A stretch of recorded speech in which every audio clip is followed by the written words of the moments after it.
సావిత్రమ్మకు ఒక్కడే కొడుకు. భర్త ఇల్లు సరిగా పట్టించుకోకపోయినా ఒక్క కొడుకుని మంచి ప్రయోజకుని చెయ్యాలని సావిత్రమ్మ కష్టపడి కొడుకుని చదివించింది. పెద్ద చదువులకి పట్నం పంపించింది. బాగా చదువుకొని కొడుకు మంచి ఉద్యోగం తెచ్చుకున్నాడు.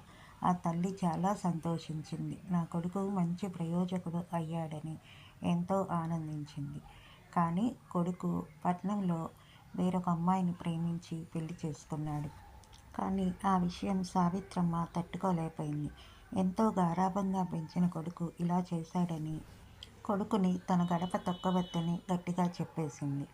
కొన్ని సంవత్సరాలు గడిచాయి. ఒకరోజు కొడుకు, కోడలు, మనవడు వచ్చారు.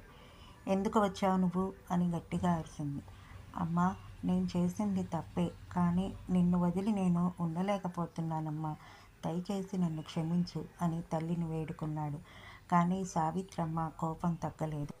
కానీ కోడలి చేతిలోని మనవణ్ణి చూసి లోపల సంతోషంగా ఉంది, కానీ బయటికి మాత్రం కోపం నటిస్తుంది. చిన్నవాడు ఎంత అందంగా ఉన్నాడు బంగారం అని అనుకుంటూ ఉంది. "అమ్మా, నన్ను క్షమించమ్మా, ఇంకనైనా చూడు నీ మనవడు" అని కొడుకును చూపించాడు. "నేనమ్మా" అని పిలవగానే మనవణ్ణి ఒక్క ఉదుటిన ఎత్తుకొని ముద్దు పెట్టుకొని లోపలికి తీసుకెళ్ళిపోయింది. ఇక కొడుకుకి సంతోషం ఆగలేదు. అమ్మ కోపం పోయింది అని భార్యను లోపలికి తీసుకొని వెళ్ళాడు.